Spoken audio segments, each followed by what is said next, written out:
오늘 하나님이 우리에게 주신 말씀은 창세기 32장 22절에서 32절까지의 말씀입니다. 창세기 32장 22절에서 32절까지의 말씀이고요. 우리 한 절씩 교독해서 읽도록 하겠습니다. 제가 먼저 읽겠습니다. 밤에 일어나 두 아내와 두 여종과 11 아들을 인도하여 야복 나루를 건널세. 그들을 인도하여 시내를 건너가게 하며 그의 소유도 건너가게 하고 야곱은 홀로 남았더니 어떤 사람이 날이 새도록 야곱과 씨름하다가 자기가 야곱을 이기지 못함을 보고 그가 야곱의 허벅지 관절을 치매 야곱의 허벅지 관절이 그 사람과 씨름할 때에 어긋났더라. 그가 이르되 날이 새려하니 나로 가게 하라. 야곱이 이르되 당신이 내게 축복하지 아니하면 가게 하지 아니하겠나이다. 그 사람이 그에게 이르되 내 이름이 무엇이냐? 그가 이르되 야곱이니이다. 그가 이르되 네 이름을 다시는 야곱이라 부를 것이 아니요 이스라엘이라 부를 것이니 이는 내가 하나님과 및 사람들과 겨루어 이기었음이니라. 야곱이 청하여 이르되 당신의 이름을 알려주소서. 그 사람이 이르되 어찌하여 내 이름을 묻느냐 하고 거기서 야곱에게 축복한지라. 그러므로 야곱이 그곳 이름을 브니엘이라 하였으니 그가 이르기를 내가 하나님과 대면하여 보았으나 내 생명이 보존되었다 함이더라. 그가 브니엘을 지날 때에 해가 돋았고 그의 허벅다리로 말미암아 절었더라. 다 같이 읽겠습니다. 그 사람이 야곱의 허벅지 관절에 있는 둔부의 힘줄을 쳤으므로 이스라엘 사람들이 지금까지 허벅지 관절에 있는 둔부의 힘줄을 먹지 아니하더라. 아멘. 오늘 말씀은 여러분들이 너무나도 잘 아는 야곱이 야복 강가에서 이제 하나님과 씨름하는 그런 장면입니다. 오늘 말씀의 제목은요, 씨름을 우리에게 걸어오시는 이유라는 뜻입니다. 씨름을 걸은 게 아니라 걸어왔다라는 의미예요. 몇 개월 전에 목사님 저도 드라마를 봤습니다. 너무 정죄하지 마시고 아내와 눈물의 여왕이라는 드라마를 함께 본 적이 있습니다. 근데 그 드라마에서 여자 주인공이 나오는데 재벌 3세예요. 그리고 대형 백화점의 최고 경영자이자 예쁘고 잘 나가던 이 여자 주인공이 어느 날 갑자기 클라우드 세포종이라는 질병을 앓고 있다라는 판정을 받고 남은 수명이 단 3개월밖에 남지 않았다는 시한부 판정을 받게 됩니다. 이때 이 여주인공에게 결혼한 남편이 있었어요. 그런데 잘생긴 남편이 있었는데 마침 재벌가의 텃세로 인해서 삶이 너무 고되고 또 마음고생을 너무 심하게 해오던 터라 이 남편이 이혼을 결심하고 이제 이혼 서류를 가지고 이 여자 주인공을 찾아가게 됩니다. 근데 이혼 결심을 말하려는 순간 아내의 시한부 소식을 듣게 된 거예요. 이제 3개월만 참으면은 자신이 이혼할 필요 없이 자연스럽게 막대한 유산을 물려받을 수 있고 아내와 헤어질 수 있다라는 것을 알게 되었습니다. 그래서 그는 이혼하려고 이혼장을 내미는 것이 아니라 아내가 죽을 때까지 한번 기다려 보려고 합니다.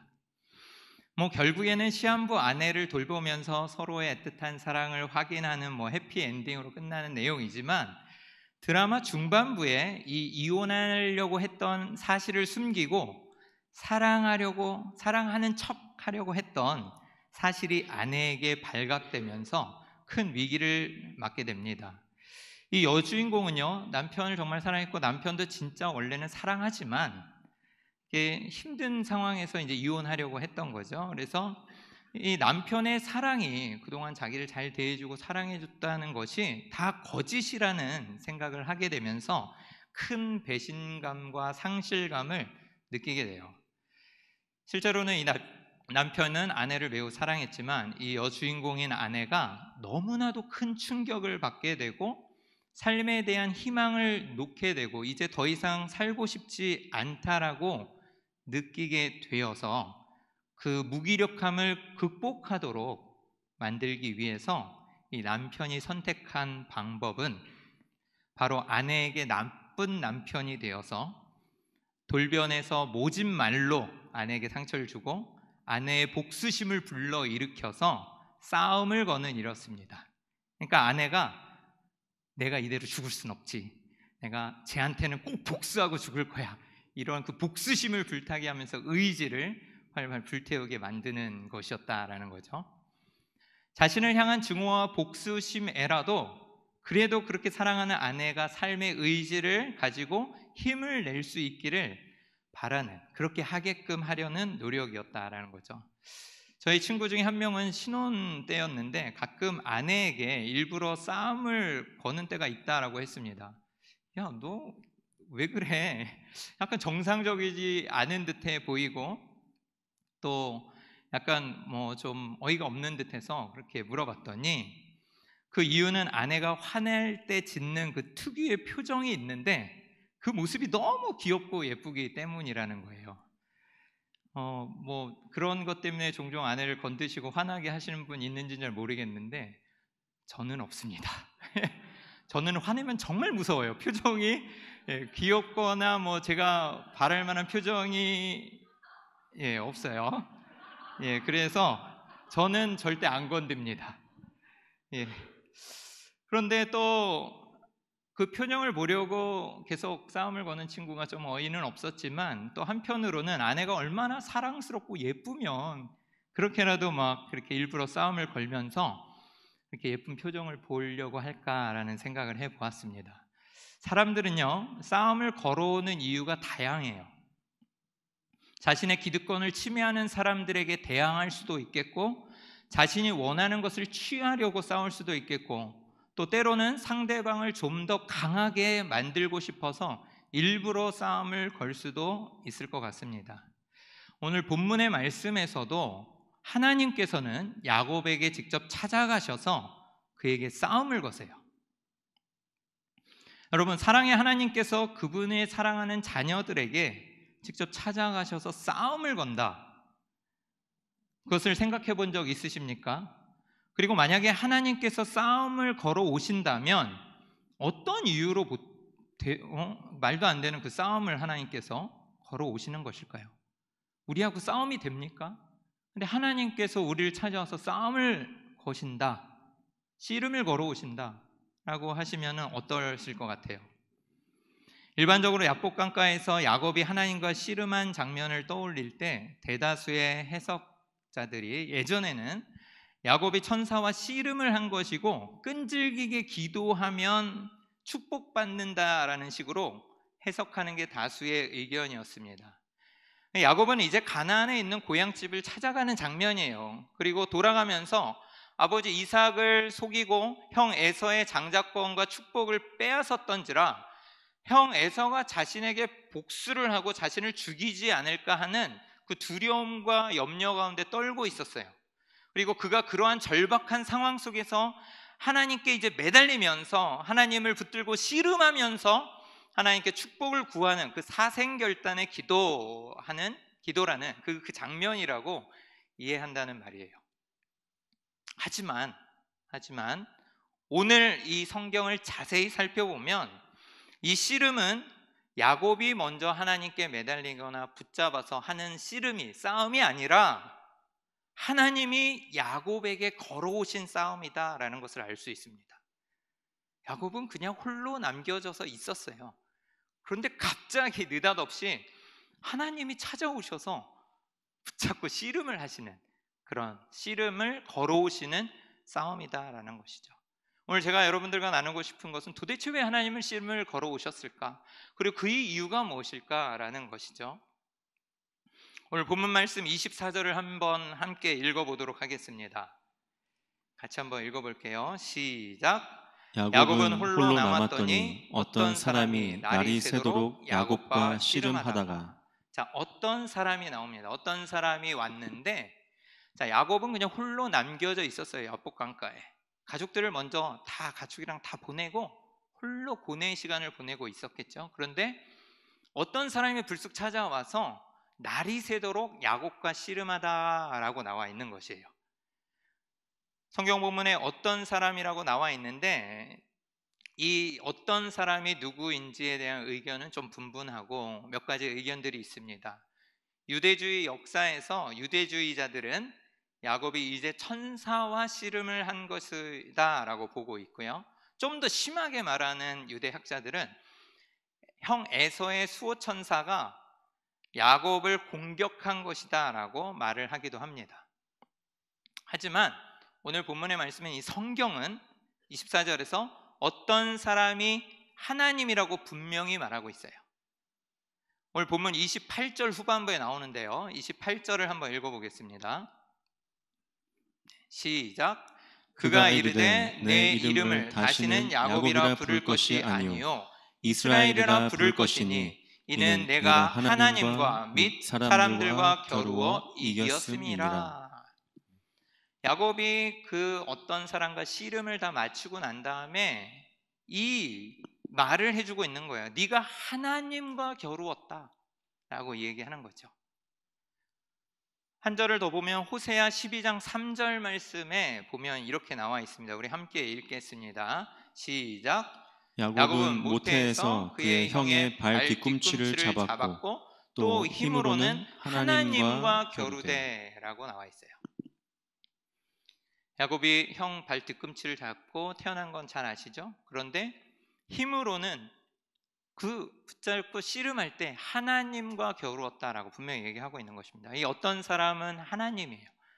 근데 하나님과 겨루었는데 이 하나님을 자신이 가서 싸움을 걸거나 붙잡은 게 아니라 하나님이 친히 찾아와 주셔서 힘으로 겨루어 주셨다라는 것이에요. 일단 이 싸움의 양상을 좀 살펴보고 싶은데요. 이 싸움은 하나님이 그냥 장난 삼아서 야곱에게 걸어오신 씨름은 아닙니다. 이 싸움은 매우 심각한 씨름이었음을 인식해야 한다라는 말이에요. 24절을 보게 되면은요. 아까 읽었지만 어떤 사람이 한밤을 지나 날이 새도록이라고 나와요. 그러니까 싸움이 그냥 간단하게 끝나는 싸움이 아니라 한밤 동안 날이 셀 때까지 계속해서 붙들고 씨름할 정도로 오랜 기간 계속해서 힘을 요하는 그런 싸움이었다, 씨름이었다라는 것이죠. 이 씨름하다라는 동사는요, 원어로 아바크라는 단어입니다. 오늘 본문에만 딱 2번 나와요. 근데 이 아바크라는 단어가 히브리어 원어의 뜻으로는요, 고운 먼지라는 뜻이에요. 고운 먼지. 그런데 이게 명사인데 이 명사에서 동사가 나왔다라고 보는 것이에요. 그래서 이 말은 결국 먼지를 다 뒤집어 쓸 정도까지 그렇게 붙들었다, 싸웠다 이런 뜻이에요. 그래서 우리 개정 한글에서 씨름이라고 표현하는 겁니다. 싸우는 거죠. 먼지가 날 때까지. 그러니까 밤새 내내 막 먼지 일어날 정도로 막 레슬링하고 막 붙들고 싸움을 한 거예요. 야곱이 먼지를 뒤집어 쓰면서 밤새 내내 씨름을 하는 사람은 다름 아닌 하나님이었죠. 여러분, 먼지를 뒤집어 쓰면서 야곱의 생명을 위협하며 씨름하는 하나님의 모습이 여러분 상상이 되십니까? 하나님은 뭐하러 일개 한 사람에게 다가가서 씨름을 해주시는가? 그것도 먼저 걸어서, 그리고 또 그 사람을 못 이기고 밤새 내내 씨름하는 모습이 가능한가? 그렇게 생각이 될 거 아니에요? 캄캄한 칠흑 같은 밤중에 느닷없이 어떤 사람이 야곱을 확 잡고 공격을 해왔기 때문에 야곱은 말없이 목숨을 걸고 너무 두려운 나머지 사투를 벌였을지도 모르겠습니다. 나중에 이 오늘 본문의 후반부에 보면 이 브니엘이라는 지명이 나오죠. 그 이름이요. 그 이름이 하나님의 얼굴이라는 뜻이에요. 브니엘. 그런데 내가 하나님과 대면하여 보았으나 내 생명이 보존되었다라고 말하는 것을 보면은 생명의 위험을 느끼는 거예요. 그리고 하나님을 대면하여 보았으나 라고 얘기하는 것은 여러분 구약에서 하나님을 만나고 하나님을 보면 어떻게 됩니까? 죽지요. 죽을 수밖에 없는 상황이에요. 하나님 직접 찾아오셔서 씨름을 막 하는데 잘못되면 까딱 잘못하면 죽는 상황이에요. 하나님은요 지금 야곱의 생명까지 위협하면서 씨름을 걸어왔다라는 말이에요. 우리가 다 알다시피 하나님을 보는 것은 매우 위험한 일입니다. 심지어 모세가 하나님의 영광을 보여달라고 할 때도 네가 내 얼굴을 보지 못하리니 나를 보고 살 자가 없느니라 라고 하나님 말씀하셨어요. 만약에 하나님께서 대낮에 한낮에 찾아오셔서 씨름하자고 팍 붙들었다면 바로 고개 들고 누군지 쳐다봐서 죽었을 수도 있을 것 같기도 하고요. 누구나 죽을 수밖에 없는 그런 상황 가운데서 하나님은 이런 식으로 캄캄한 어둠 속에서 한밤중에 씨름을 하러 찾아오시지 않았을까라고 저는 생각합니다. 어찌 보면 하나님의 정말 큰 은혜이고 배려일 수 있겠죠. 그래서 날이 밝기 전에 씨름을 해야 했던 것이고, 결국에는 아무런 해를 가하기를 원치 않으시는 씨름을 먼저 걸어주시고 또 져주시기 위해서 한밤중에 사람의 모양으로 나타날 수밖에 없는 것입니다. 여러분, 뒤에도 보면은요, 이 야곱이 계속해서 이기는 것 같지만 또 하나님이 져주시는, 지는 것 같은 상황에서 우와, 야곱 정말 대단하다, 하나님을 겨루 이기는구나 라고 생각할 수 있겠지만, 하나님이 환도뼈를, 골방이 엉덩뼈라 그러는데 툭 막 세게 친 것도 아니고 살짝 건드는데 그 싸움은 종료됩니다. 결국에는요, 하나님이 인간과 싸우면은 누가 이기겠습니까? 하나님이 이기고 또 싸움의 대상이 되지도 않는 그 야곱과 씨름을 해주시고 계시는 거예요. 정말 흥미로운 것은 이렇게 하나님께서 씨름을 걸어 오셨는데 정말 배려를 해주시면서 싸우고 계시고 또 야곱이 하나님을 이기고 있는 중이라는 것입니다. 아니, 야곱이 이기는 것처럼 해주시고 계시다는 거예요. 하나님이 이처럼 져주시는 싸움을 지금 하고 계시다는 거죠. 야곱의 이름을 보면 참 재미있어요. 야곱은 욕심이 많은 사람이었습니다. 원래 야곱의 이름은요, 형 에서의 발 뒤꿈치를 잡고 태어났기 때문에 발 뒤꿈치를 잡는다라는 게 야곱의 이름의 뜻이에요. 그렇지만 이 말은 다른 의미로 해석될 때 회방하다, 비방하다, 속이다 라는 뜻을 갖고 있어요. 그래서 원래는 뒤꿈치를 잡고 태어난 자라는 이름을 지어줬지만 실질적으로는 속이는 자, 회방하는 자, 그죠? 비방하는 자, 이런 뜻이 있어요. 왜 아들의 이름을 이렇게 지었을까? 또 그의 삶이 그래요. 야곱은 태어날 때부터 형의 발 뒤꿈치를 잡고 태어났다? 저는 참 의아합니다. 갓난아이가 무슨 의식이 있거나 갓 태어난 아이가 형이 먼저 태어나네? 그러면서 복중에서 형 발꿈치를 콱 잡고 딱 같이 태어났다? 여러분 좀 가능한 일일 것 같습니까? 그 만약에 뒤꿈치 안 잡고 그 쌍둥이잖아요. 그 쌍둥이는 복중에서 이렇게 태가 돌아갈 수도 있고 누가 형이 될지, 만약에 야곱이 먼저 태어나고 에서가 뒤에서 태어났다면 이 축복을 받는 사람은 에서가 됐을 거예요. 그죠? 거의 동시에 태어나서 몇 초도 차이 안 나는 순간에 발 뒤꿈치를 잡고 태어난 이 야곱, 그리고 그의 이름처럼 속이는 자, 정말 그의 삶이 항상 자신의 이름처럼 인생에서 그랬던 것처럼 원하는 것을 손에 넣고 싶었고 속이면서까지 회방자가 되어서라도 이기고 싶어 했던 그 야곱이었어요. 그런데 그런 야곱을 하나님이 사랑하셨다라는 거죠. 그렇게 밤새 먼지를 뒤집어 쓰면서 씨름하는 하나님을 이기려고 하고 있는 거예요. 그런데 바로 그때 모든 게 역전되는 일이 일어납니다. 하나님이 야곱의 환도뼈를 치신 거예요. 개역개정 성경에는 허벅지 관절이다라고 이제 표현되어 있습니다. 근데 예전에 개역 한글에는 환도뼈라고 나왔어요. 요즘은 이제 개정되어서 엉덩이 관절이라고 나오는데 저는 그냥 예전 말을 여러분 잘 아시니까 환도뼈라고 그냥 이야기 계속 하겠습니다. 이 환도뼈는요, 엉덩이 뼈, 이제 엉덩이 골반 있죠? 좌골 있는 데하고 이 무릎에 연결하는 뼈입니다. 그러니까 이 대퇴부에 있는 이 뼈예요. 그래서 좌골이라고도 할 수 있고요. 아마 나중에 좌골 신경통이 오지 않았을까 싶은데 이 환도뼈가 그러한 뼈인데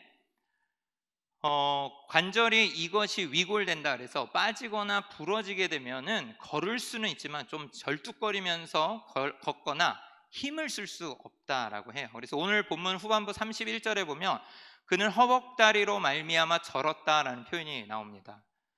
그러니까 이 일로 통하여서 걷는 것이 좀 불편해졌다라는 거예요. 아마 평생 그 장애를 가지고 살아갈 수도 있었겠죠. 여러분, 이런 내용을 보면서 처음부터 이 어떤 사람이 찾아와서, 하나님 찾아와서 야곱을 이기는 것은 문제도 아니었다라는 것을 우리가 알 수가 있는 거죠. 그냥 야곱의 환도뼈를 살짝 툭 건드렸을 뿐인데 세게 친 것도 아니에요. 그런데 야곱은 주저앉게 되고 싸울 수가 없다라는 거죠. 이 싸움에서는 결국 누가 이긴 겁니까? 하나님이 이기신 거예요. 야곱이 이긴 싸움이 아니라는 거죠. 그런데도 하나님은 야곱이 이겼다라고 말씀하고 계시는 거예요. 여러분, 여기에서 치다라고 환도뼈를 치는, 그 엉덩이 뼈를 치는 표현을 보면은요, 세게 쳤다라는 표현이 아닙니다. 왜냐하면 이 만지다라는 표현으로도 이것이 사용되는데, 선악과에서 선악을 알게 하는 나무를 먹지도 말고 만지지도 말라라고 표현했을 때, 이 만지다라는 단어가 오늘 본문에 이 치다라는 단어와 똑같이 사용되는 동일한 단어예요. 히브리어로 나가라는 동사인데, 여러분, 선악과를 보면서 하나님이 먹지도 말고, 이 보암직스럽고 정말 탐스러운 이 선악과를 만지지도 말고 정말 먹지도 말라고 했을 때, 만지지 말라 그럴 때 딱 세게 치지 말라라는 표현을 썼겠습니까? 살포시 만져보고 우와 정말 탐스럽게 생겼네, 맨날 만지작 그랬겠죠? 살짝 터치하는 거예요. 그냥 만져보는 거. 그래서 그냥 살짝 환도뼈를 탁 건드린 건데, 그러자 허벅지 관절이 이제 탈구가 되거나 부러지게 되었고, 끝내는 야곱은 꿈쩍도 못하게 되었다라는 겁니다. 결국 죽기 살기로 밤새 싸웠던 낯선 사람의 한 번의 이 가벼운 손놀림으로 환도뼈가 이제 이 탈골될 정도로, 부러질 정도로 강력한 신적인 존재와 하나님과 싸우고 있었다라는 거예요. 그런데 성경은 흥미롭게도 자신이 야곱을 이기지 못함을 보고라고 표현합니다. 이 말이 안 되는 거예요. 야곱과 싸우는데 계속 싸우고 씨름하는데 자신이 살짝 날이 툭 건드리는데 계속 싸우면서 내가 야곱을 이기지 못하고 있다라고 표현하는 거죠. 정말 이 허겁지 관절이 살짝 친 것만으로 나가는 이 신적 존재가 씨름해서 진다는 것이 여러분 이해가 가십니까? 우리는 여기서 전체 싸움이 처음부터 이렇게 끝나기로 작정되어 있다라는 느낌을 지울 수가 없어요. 여러분, 제가 이제 설교한 지 조금 오래됐는데, 그 전에 설교할 때 그 의도된 만남이라는 것을 설교한 거 기억나십니까? 안 나시기 때문에 제가 계속 설교하는 거예요. 할 수 있는 이유인데, 하나님이 이 의도된 만남대로 만나주셨다, 이런 걸 말씀드린 것처럼 어찌 보면 이 싸움은 처음부터 이렇게 끝나기로 결정되기로 의도된 하나님의 싸움과 만남이 아니었을까라고 생각합니다. 이 싸움은 바로 하나님께서 야곱에게 일부러 걸어오시고 또 하나님께서 야곱에게 져주신 싸움이다라는 것이에요.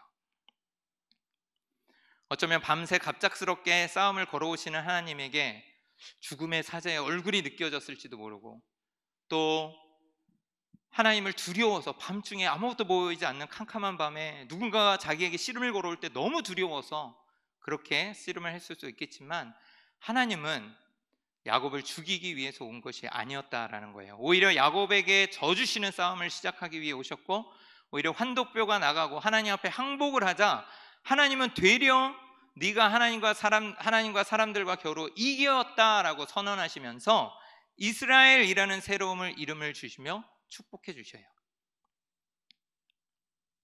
사랑하는 성도 여러분, 하나님이 우리에게도 싸움을 걸어오실 때가 있어요. 우리는 하나님을 이길 수가 없지요. 그런데도 하나님은 그 져주시는 싸움을 일부러 우리에게 싸움을 걸어오시고, 또 하나님은 져주시는 그 싸움을 하실 때가 있다는 거예요. 결국 하나님은 싸움을 먼저 걸어오시고 이 야곱을 세워주시고 새로운 소명을 주시고 져주시는 씨름을 하시고자 찾아오셨다라는 거예요. 어찌됐든 씨름을 져주신 후에 어두움이 점차 물러가면서 처음으로 아마 제가 생각하기에는 야곱이 이 희미하게나마 그 사람, 하나님의 형상을, 얼굴을 약간 희미하게 볼 수 있었을지도 모르겠습니다. 그러나 더 놀라운 것은 야곱이 본 하나님의 그 얼굴은 아마 자신을 죽이려고 밤중에 달려들며 씨름을 하던 그 죽음의 사자의 모습이 아니라 오히려 자신에게 져주시고 자신을 세워주시고자 하는 그 사랑의 하나님의 얼굴이었을 것 같습니다. 그 하나님의 사랑의 얼굴을 한밤중에 적의 모습으로 나타나서 너무나도 두려운 가운데 씨름을 하고 그렇게 밤새 이렇게 씨름을 했지만 결국에는 하나님께서 그 야곱을 축복하시려는 그런 하나님의 사랑의 얼굴이었다라는 것이죠. 하나님이 야곱을 공격한 것은 야곱을 사랑했기 때문입니다. 비록 속임수뿐인 인생이었지만 자신이 원하는 것을 취하려고 그렇게 노력하며 또 부와 재산을 이루면서 열심히 달려온 인생이었지만 야곱의 이름으로는 이제 더 이상 가나안 땅에 들어갈 수가 없었기 때문에 약속의 땅으로 들어가는 이 이스라엘 백성들 자손들을 세우시고 이제 새로운 소명과 사명 가운데 하나님의 언약을 지키시기 위하여서 이스라엘로 이름을 바꿔주기 위하여 야곱에게 씨름을 걸어 오셨다라는 것이에요. 솔직히 야곱의 상황을 보면요, 하나님이 싸움을 걸어오신 타이밍이 별로 좋지는 못했습니다. 어떤 상황이었죠? 어찌 보면 야곱은 씨름을 원하지도 않는데 하나님이 일방적으로 거신 싸움일 수도 있습니다. 야곱은 그토록 그리워하던 고향이었고 또 그곳으로 가는 것이 즐겁지만은 않았어요. 20년간 떨어져 있었고 또 그리워온 아버지의 집에 점점 가까이 한 걸음 한 걸음 다가갈수록 그의 두려움은 또 점점 커지게 되었다라는 거예요. 형 에서를 이제 곧 만나게 될 텐데 형 에서가 군사를 400명이나 이끌고 야곱을 만나러 온다는 소식을 또 듣게 되고 또 자신이 한 행동들이 있기에 야곱은 정말 궁지에 몰려 있는 자신의 생명의 위협을 느끼고 있는 상황이었다라는 거죠. 그는 그의 형 에서의 마음을 누그러뜨리고자 자신의 재산과 진영을 두 대로 나누어서 앞서 보내고 나름대로 이런저런 방법을 총동원해서 이제 대비를 하고 있었습니다. 야곱다운 생각이에요. 그것도 사랑하는 라헬의 그 이제 자손들과 아내들 뒤로 하고 몸종과 이제 먼저 보내고 레이첼 말고 이제 레아를 보내고 그죠? 그러면서 다 떼를 나누어서 앞에 먼저 가는 떼가 죽임을 당하면 뒤에 떼라도 막 도망가서 피하겠다라는 거예요. 그리고 오늘 본문에 보면 자신은 홀로 남아 야복강가에 이렇게 돼요. 다 보내고 자식 가축 다 보내고 먼저 자기는 뒤에 빠져가지고 막 고뇌하고 있는 거죠 혼자. 앞에 다 죽으면 이제 자기는 살겠다라는 건지 잘 모르겠지만 그런 상황이에요. 막 고민하겠죠. 내가 어떻게 돌아갈까? 어떤 상황이 벌어질까? 두려움으로 머릿속에 여러 가지 생각이 떠올랐을 겁니다. 예물을 먼저 다 보냈는데 그것을 본 형 에서가 분노가 풀리지 않으면 어쩌나, 이대로 내 가족과 모든 것이 진멸되고 죽으면 어떻게 하는가, 아마 잠을 이루지 못하는 밤이었을 것이에요. 사랑하는 성도 여러분, 살면서 너무나 힘든 상황에 있을 때 하나님은 우리를 돕지 않으시고 오히려 더 궁지로 몰아가고 있다고 여러분 느끼신 적은 없으십니까? 지금 씨름을 걸어오실 상황이 아닌 거예요. 인생을 살다 보면 너무나 힘들 때 하나님께서 우리에게 씨름을 걸어오시는 것처럼 느껴질 때가 있다라는 것이에요.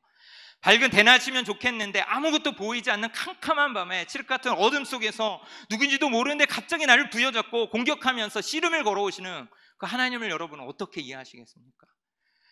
상황이나 좋으면 말을 안 하는데 지금 너무나 절박하고 두려움과 떨고 있는 상황에 씨름하자고 달려드는, 마치 적과 같이 나에게 달려드는 그 하나님을 여러분은 어떻게 이해하시겠습니까? 하나님께서 우리에게 씨름을 걸어오시는 방법은 너무나 다양해요. 그 모양과 방식은 너무나 다양하다는 말씀입니다.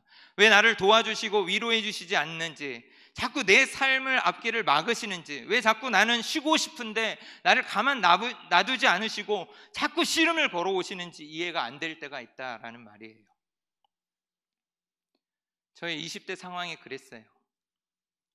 정말 힘들고 어렵고 또 집안이 가세가 몰락해서 또 일부 아버지 사업이 망해서 빚을 갚고 집이 이제 인천 끝자락 부계동으로 이사 왔는데 또 그 빚을 다 못 갚아가지고 집이 경매로 넘어가면서 이제 살 데가 없어서 길거리로 나앉게 된 거예요.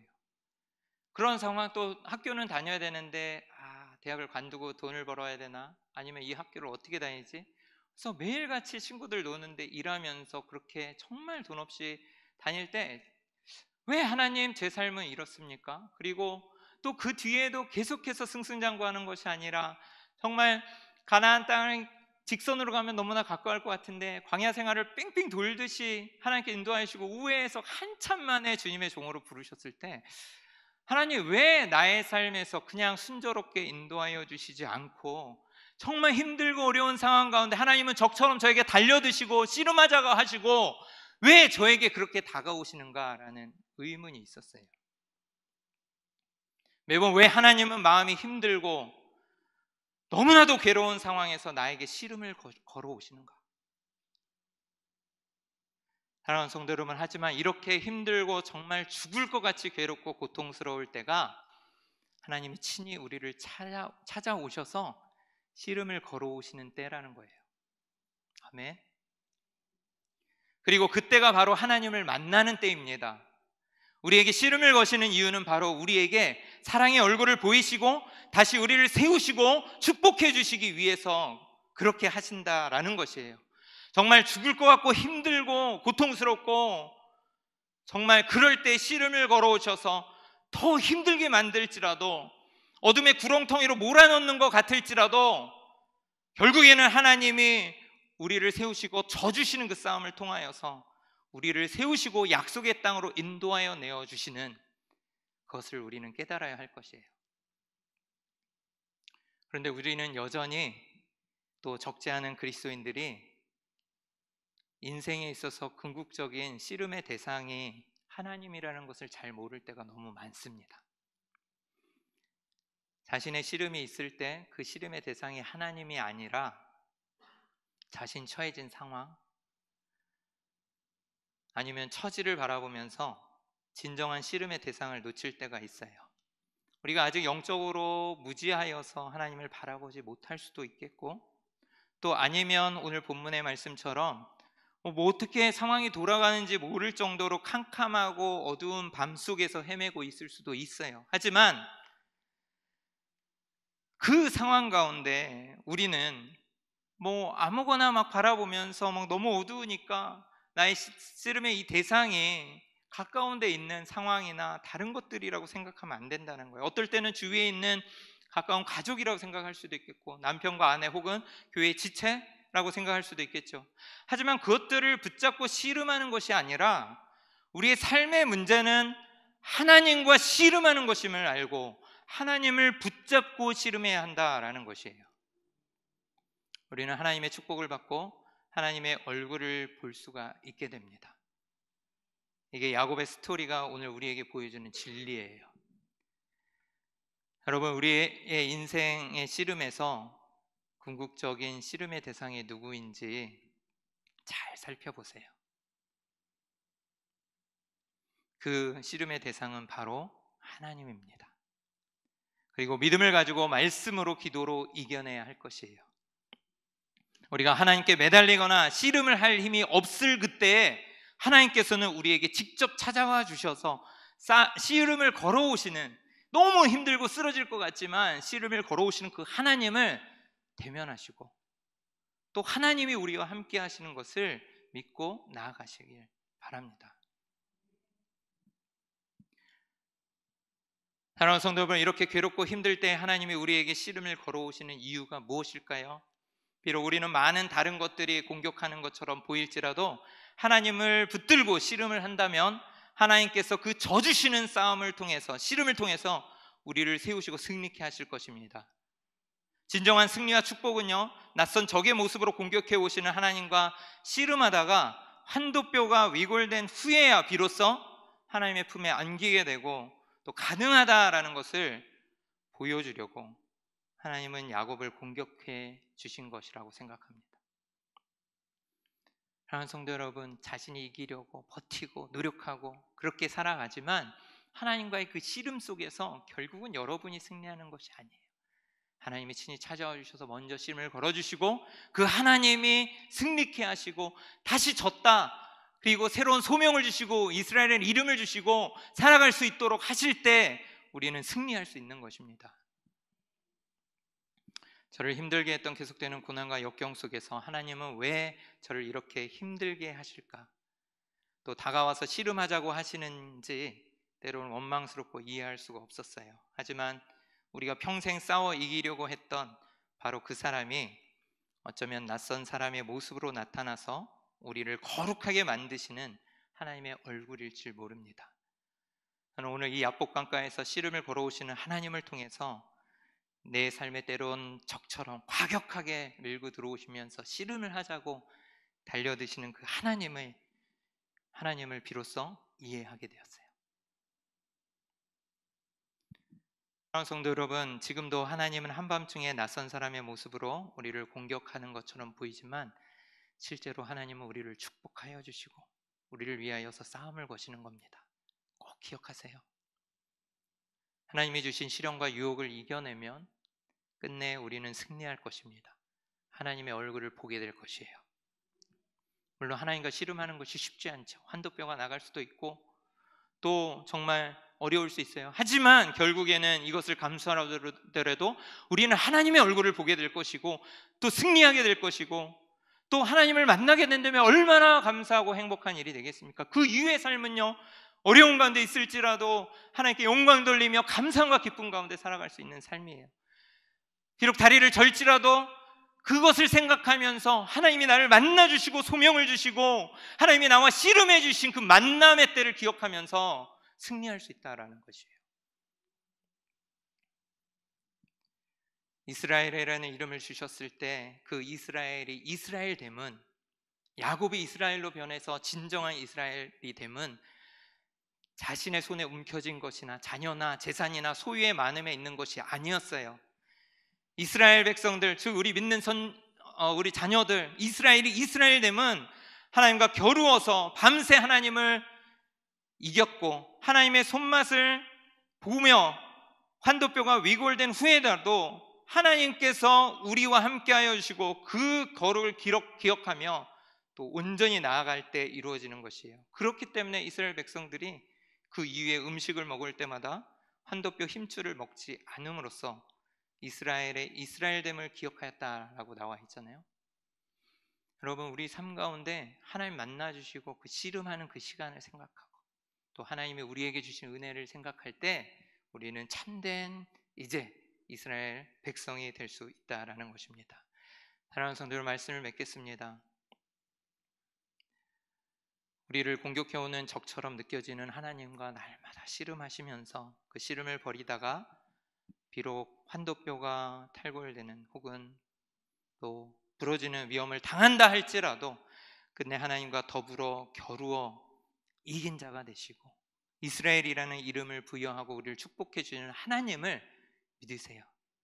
어려운 상황 가운데 하나님께서 찾아와 주셔서 새로운 소명을 주실 것이고 일부러 져주실 것이고 다시 그 승리를 통하여서 우리를 세우실 것이고 비록 하나님이 이기셨지만 우리가 이겼다라고 칭해 주시면서 우리를 세워주실 것이에요.